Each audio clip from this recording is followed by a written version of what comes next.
morning, teachers. So I've just seen the unit test results. While going through the reports, I realized that there are some problems in the performance. So I have some concerns regarding the performance of the students. So I'd like to know from all of you, what are the reasons for this poor performance of the students? Ma'am, I feel they're lazy. I mean, I'm trying my best, but they just don't pay attention. And even they don't make any efforts in reading and writing. Ma'am, the number of the students in each class is quite high, so it's quite difficult to teach all of them together. There are some good performance and some poor performance as well, so I think we should separate them. We don't do it in our school, but I've seen somewhere else that it's quite helpful. Okay. Madam, even I face a similar problem. But what I've observed is that the students who show a better performance in reading, they don't show a better performance in writing. So we should have a detailed approach towards this problem. Hence, personally, I feel that we should consult an expert about this. Now that I've heard the problems that all of you are facing in the classroom, could we also discuss solutions to these problems? Ma'am, I think we need to be stricter with them. And if need be, we should punish them. That's it. Punish them? Yes, ma'am. Okay. As I said earlier, can we separate the good performers and poor performers? Or poor performers should be given more homework to practice at home? Yeah. That's the solution that you are coming up with, okay? Madam, just recently I had attended an awareness program about learning disabilities in children. And it was really helpful. And I feel that we should consult with this organization. So teachers, I've heard the problems and also the solutions that you shared. So I feel that let's begin by first listing all the problems and their solutions. So I also suggest that, first we'll call the parents, interact with the parents and find out from their perspective what issues they are facing with their children. Second, let's also contact the resource person you met at the meeting and consult with him regarding these issues. So do you all agree with this plan of action? Yes. Should we go ahead? Yes, ma'am. Thank you for coming.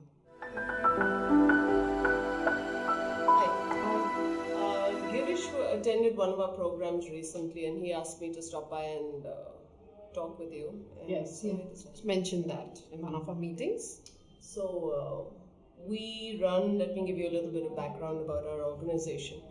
We run, it's an NGO, and we provide training to teachers.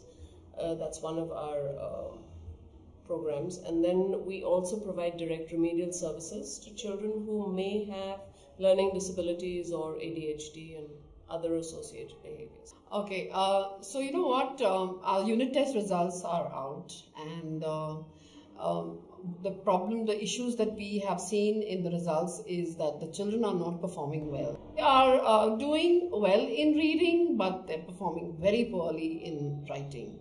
So we're looking for solutions, and that's why we are here meeting each other. So could you share some remedies for to help the children improve their reading and writing? Yeah, what our organization does is work with teachers. We work with schools and we provide trainings for teachers, and these are different levels of trainings.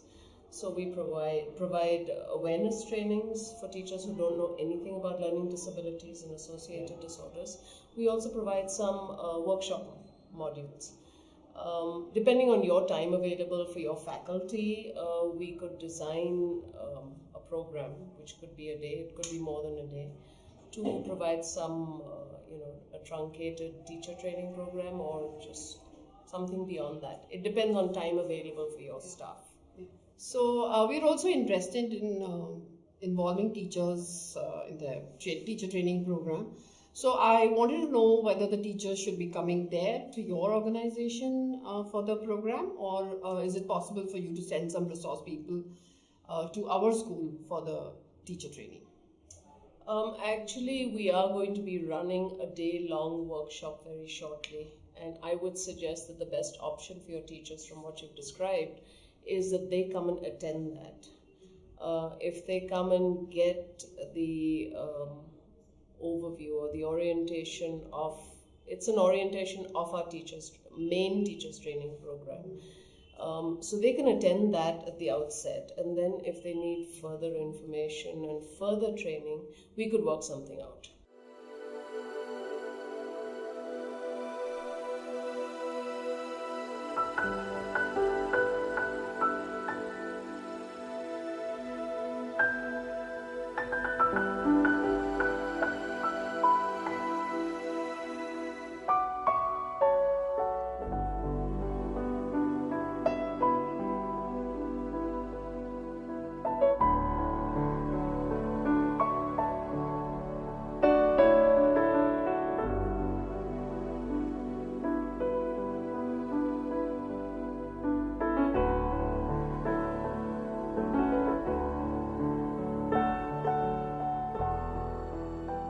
Hello everyone.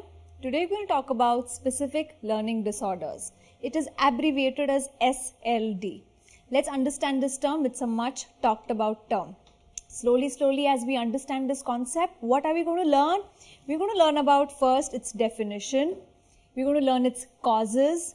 We're going to learn its types, the rule outs, what LD is not.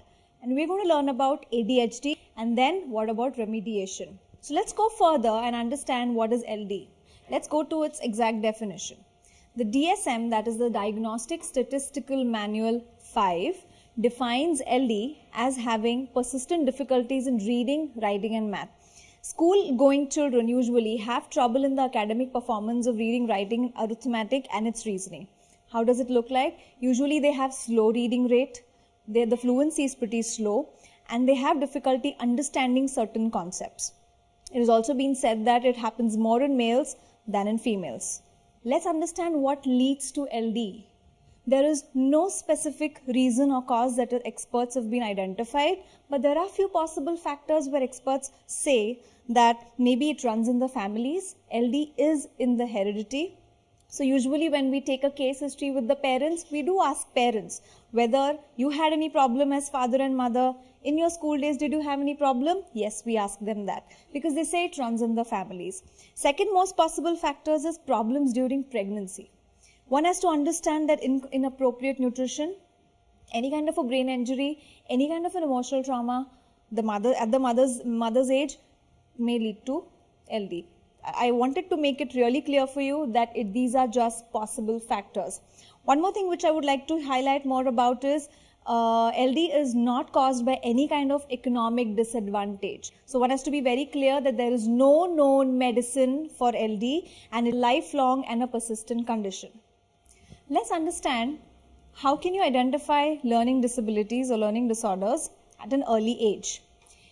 So now let's understand what are the red flags when children are in the preschool. So children who have delayed speech and language may have difficulty. Then they also have difficulties with rhyming, difficulty following directions, difficulty learning letters, numbers, days of the week. They also sometimes have impulsive behavior. They have difficulty following routines, and they also have difficulties with fine motor skills. Let's understand the types in a little more detail. I would like to highlight 3 important types of LD which are most common. Out of them, the problems in reading, that is impairment in reading, which is commonly known as dyslexia, is the most researched. Second is we'll know about dyscalculia, which is obviously problems in math. Then we'll talk about dysgraphia, which is problems in writing. Let's make it a little simple by understanding that dys means inability to do something, and lexic is reading, calculia is math, and dysgraphia, grapho, is writing.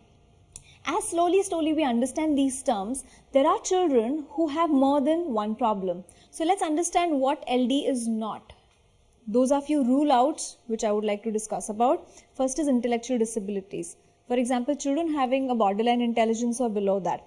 If children are having problems due to borderline intelligence or due to their IQ concerns and having an academic problem, then it is not a case of LD.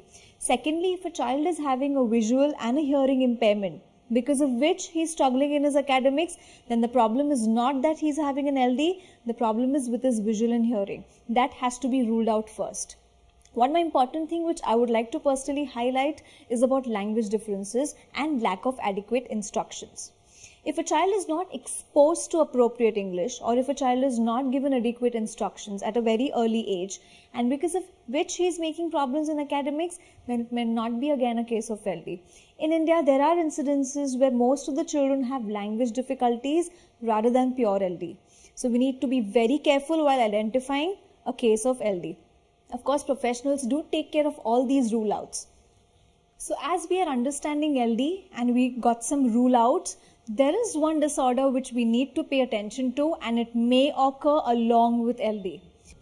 Okay, so everyone, let's look at this picture. So take a look at this picture and then I would ask you some questions. So, okay. So what do you see in the picture? The boy is falling down. Okay, the boy is falling down. Next, yes. Having dinner. Having dinner, interesting. Yes, ma'am. Seems they're having fight. Okay, interesting observations. Yes, I think the boy is in hurry to eat. good observations. So I want you to keep these thoughts to yourself for a moment, because we are going to know a disorder which can occur along with LD. So let's understand what is this. This is nothing but ADHD. It's attention deficit hyperactivity disorder. It's a disorder which occurs along with LD and can occur along with LD. For example, the DSM, that is the Diagnostic Statistical Manual 5, indicates that the ADHD is a comorbid condition along with LD. So what is a comorbid condition? A comorbid condition is a condition or a disorder which is associated. For example, a child may have both LD as well as ADHD. Some children can have just an LD or just an ADHD. So let's understand what is ADHD. Like LD, there are types of ADHD too. So what are these? These are first is predominantly inattentive type. For example, children are just inattentive. They are unable to pay attention. Next is they can be hyperactive. They cannot sit at one place. And third is they can be both. That's the worst case scenario. So let's understand what happens with them. So basically in predominantly inattentive type, children have difficulty paying close attention to details. They might know what is 2 plus 2, but they know what is the concept, but sometimes while writing the answer 4, they don't pay attention. Secondly, they have problems with memorizing also. Then they lose things. They're very distracted. Experts say that whenever you have to see a child with ADHD, you should look at his school bag. In the morning, it's pretty organized. The moment he ends up at home after school, it's all disorganized. Similarly, in hyperactivity, as the name goes, there is a difference between a child who is active and hyperactive. What happens with children with hyperactivity? They cannot sustain attention for a longer period of time. They cannot concentrate and they need frequent breaks. They have difficulty waiting for a turn, like we say in the play history. They do have difficulty taking turns, waiting for their own turns, etc. And the third type of ADHD is the combined type, which is children are having both inattention as well as hyperactivity. So as we understanding these different terminologies, the ultimate aim to help with a child having a special need, maybe an SLD, that's learning disorders, or ADHD, is to understand the next plan of action. The next plan of action is any kind of an intervention, or it is also called as a remediation. So let's understand what is remediation. Remediation is basically a skill training. For example, we will usually teach the child how to read, how to write, how to understand certain things, and how to solve. We usually don't take curriculum in remediation. For example, if a child is taught how to read, he'll be able to read newspapers, he'll be able to read the hoardings on the board, he'll be able to read certain small books, a storybook, etc., and his school books also. Remediation is not tuition. It is, again, as I repeat, it basically works on comprehension, reading, writing, and mathematics. So what does remediation actually have? Remediation basically involves an individualized education plan, that's an IEP. It's a very comprehensive plan. It has a long-term goal and short-term objectives. We always monitor the progress of a child.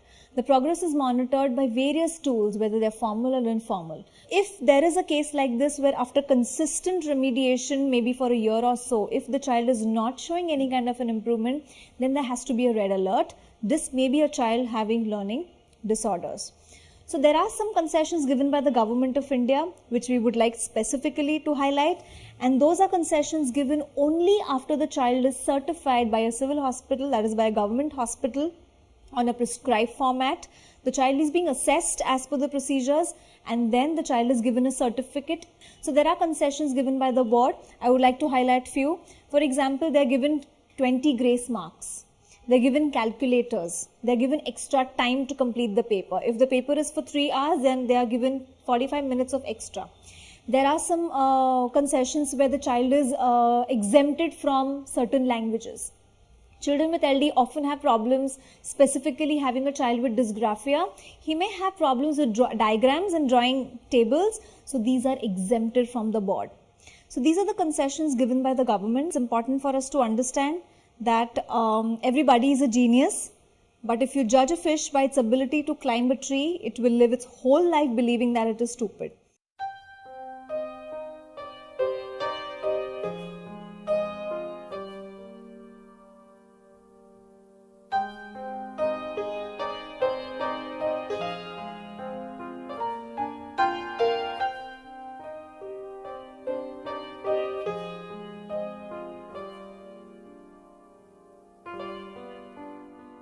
Hello everybody. Today we are going to discuss about dyslexia, that is a reading disability. I am going to cover first definition of dyslexia according to the DSM-5, that is Diagnostic and Statistical Manual 5th edition. Then we will see components of readings. There are 5 important components of reading. Then we will see few activities and strategies to improve reading skills. And then if you have any questions, you can ask me. Before I start with my presentation, I would like to conduct one activity. And for that, I would like to have 2 volunteers. Sir, Yes. Can you please read this slide for me? Activity ATC TSA. Try to read the words, sir.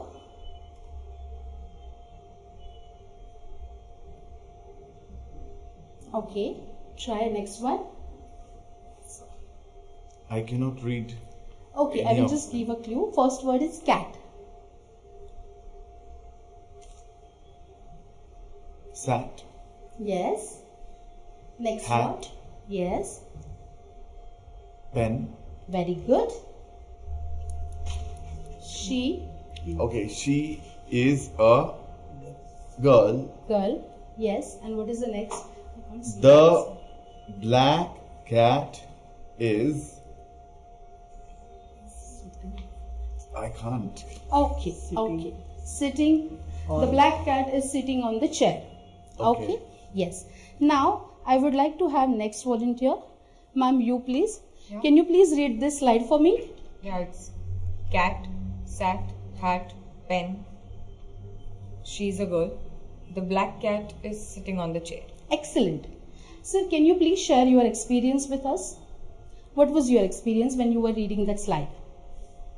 Firstly, I did not understand what it was written, and Yes. as you explained the word, which was like wrongly spelled or Yes, something, the sequence then was I was wrong. trying to understand what is the word, but then it could be anything. So Yes. And what about you, ma'am? It was pretty easy. It's like normal, the way you read. Exactly. The way sir has faced the problem, in that manner only, student face the problem. They have a problem in perception. They're unable to decode the words. They have a problem in identification, the identification of the words. According to the DSM-5, students struggle in decoding or identification of sound, fluency, accuracy, and comprehension. Reading is a complex process. It involves memory, perception, and attention. Let's have a look on the components of reading. According to the National Reading Panel, there are 5 components of reading. The first is phonological awareness, second one is phonics, third one is fluency, then vocabulary, and then comprehension. What is phonological awareness? The ability to hear, identify, and manipulate the sound. That is phoneme. Now, what is phoneme? Phoneme is the smallest unit of sound. This is also a sound. This is also a sound. And the moment I am saying ooh, these are the sound. These are the phonemes. Let's take one example. He is eating a muffin. Now, in this word muffin, there are 6 letters. But how many sounds you can see here? 5 sounds. So, there are 5 phonemes. If the student have problem in phonological awareness, in the class, you can take activities like phoneme counting, phoneme blending, and phoneme isolation. Now, we'll see the example of phoneme counting. The first word is ran. Ran. How many phonemes did you hear? 3. Ran. There are 3 phonemes. Okay. Ma'am, can you please tell me in the word van, how many phonemes are there? 3. Yes. Can you blend this word for me? Van. So 3 sounds. Yeah. Okay. Yes. Next, can you please tell me in the word black, how many phonemes are there? There are 4 phonemes. Yes. So can you tell me? Yeah. Black. Okay. So the first sound is B, L, A, K. Okay. And the last one is apple. How many phonemes are there? 3. Yes. So, but the spelling of apple is A-P-P-L-E. Double P, so sound is only one, that is pa, pa. Okay. And E you can't hear. You are like when you say apple, there are only 3 sounds. A, P, L. Okay. So these are the phonemes. Phonics is the association between letter and sound. I am writing this, for example, this is letter M and the sound of this letter is so this is the association. If student has problem in phonics, then when we do the remediation, we use look and say method. Now we'll see what is that method. I'm going to show you the card. You have to see carefully that card and you have to give me the sound. Okay, ma'am, we will start from you. Please see the card and tell me the sound of this letter. Sound. The word is a lantern. So Yeah, the sound. yeah. The letter is, L. this letter is L. And what is the sound of this letter? I. Okay. The sound of this letter is L. Okay. Okay. Say everybody, the sound of this letter is correct. Now we'll see the next letter. Sir, can you please tell me the sound of this letter? That is man. Yes, the word is man. Absolutely correct. And the letter is M. M. Can you tell me the sound? I think N. No. The sound is When you say mo, that is M-A. So sound is Say everybody. Absolutely. Now, sir, this is for you. Please tell me the sound of this letter. I can't. Anybody? Webnet. The sound of this letter. The letter is W. Give me the sound. Okay. The sound is ooh. Okay. The sound is ooh. Excellent. Now, ma'am, you. Please tell me the sound of this letter. Okay. The sound is. Say everybody. Excellent. So we will again say this is a letter M and sound of this letter is Next letter is F. The letter name is F and letter sound is okay. Next letter is W and the sound is ooh. This is a continuous sound. We hold for 2-3 seconds.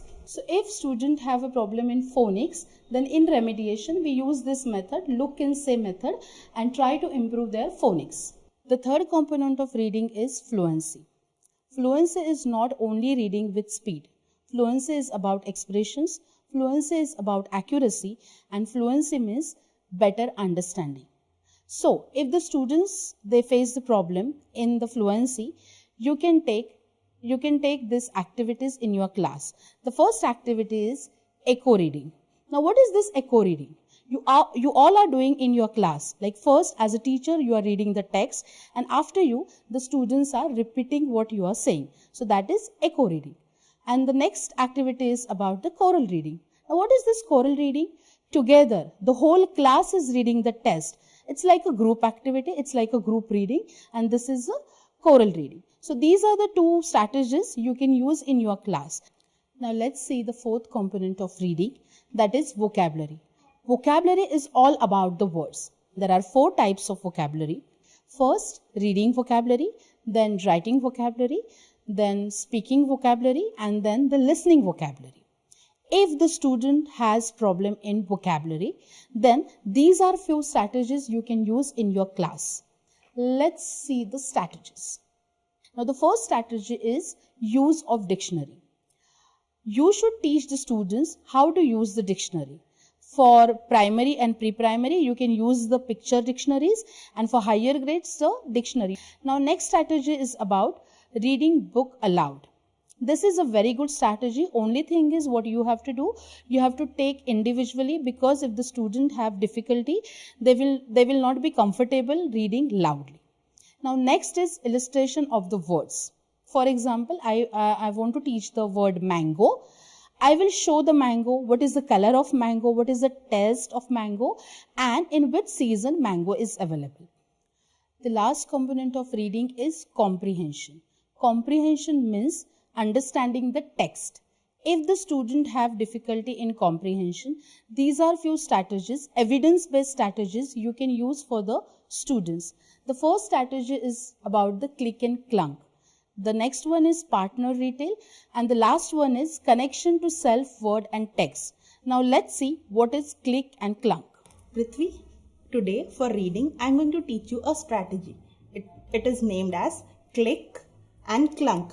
Click means once if you read a sentence, if you understand the meaning of the sentence, you will say click ma'am, I have understood the sentence. And if you don't understand the meaning after reading the sentence, you will say clunk. Okay? Have you understood? Okay. Shall we start reading? Yeah. Begin here. The sun shines. Click. Very good. Can you be a little louder, Prithvi? Yes. The birds build nest on trees. Very good. Have you understood the meaning? Yes. Click. Very good. Let's go to the third sentence. A Hmm.